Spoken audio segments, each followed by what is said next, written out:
Днес имаме една изненада за вас и това е освен обявение в афиша оркестър 6-8 клас. Нашия концерт ще бъде открит с нашия по-малък оркестър, само на години, от 3-5 клас, които са нашите колеги, и те са прекрасни деца и аз искам пред всички вас да им благодаря за труда през цялата учебна година. Сега мога тържествено на всички да обявя, включително на тях, че до един ще имат шестици за годината по оркестър.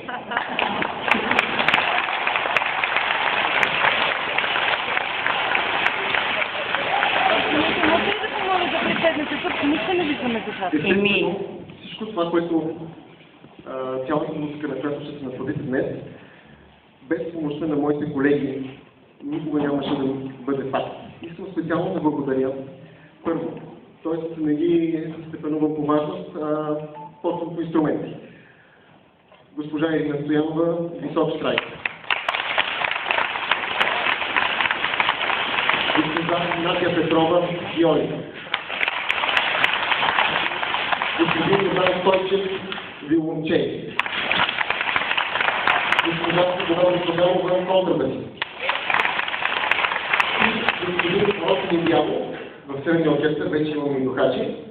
Той ни помагаше за духачи. Естествено, абсолютно неотблъсно до нас, през цялото време, човекът, който организира и помага за всички ударни инструменти, и специално благодаря на госпожа Марина Мингова.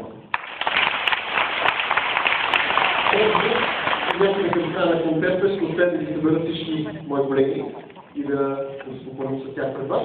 Надявам се да ги хвана някъде по коридора, защото те в момента овладяват буквално. Добре.